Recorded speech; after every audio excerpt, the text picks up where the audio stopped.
Ada dua perkara yang saya nak timbulkan dalam sidang media pada tengah hari ini. Yang pertama, sebelum ini negara kita dikejutkan dengan keputusan Perdana Menteri Datuk Seri Anwar Ibrahim yang melantik anak beliau, Nurul Izzah Anwar, sebagai penasihat kanan ekonomi dan kewangan kepada Perdana Menteri. Selepas tidak lagi memegang jawatan tersebut di pejabat Perdana Menteri, negara dikejutkan pula dengan keputusan untuk melantik Nurul Izzah Anwar mengetuai secara bersama satu sekretariat yang dibentuk bagi menyokong operasi jawatankuasa penasihat di Kementerian Kewangan. Ini adalah amalan nepotisme. Ini adalah definisi nepotisme, iaitu dasar yang pernah ditentang oleh Anwar Ibrahim dan rakan-rakan dalam Pakatan Harapan.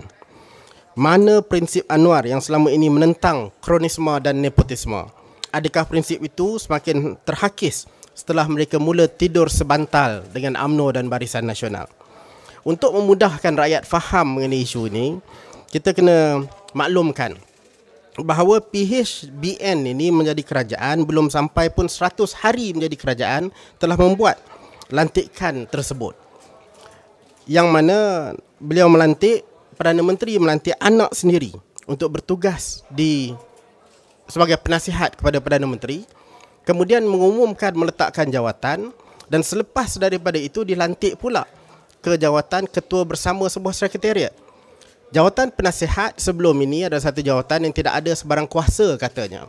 Tetapi sebagai ketua sekretariat sudah pasti ada kuasa dan ada kemudahan-kemudahan, ada akses kepada kerja-kerja yang dijalankan oleh jawatan kuasa berkenaan.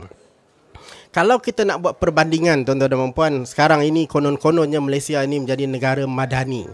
Kalau kita nak buat perbandingan, kalau dibandingkan dengan negara-negara kecil, negara-negara miskin di dunia, kita tak payah pergi jauh, kita banding dengan negara Burundi, kita banding dengan negara Kiribati. Ini negara yang kita tak pernah sebut, tetapi realitinya presiden, orang politik di negara macam Burundi pun tidak pernah buat apa yang dibuat oleh pemimpin madani di Malaysia ini. Ini adalah satu perkara yang memalukan negara kita dan meletakkan negara kita dalam pengamalan nepotisme yang membimbangkan.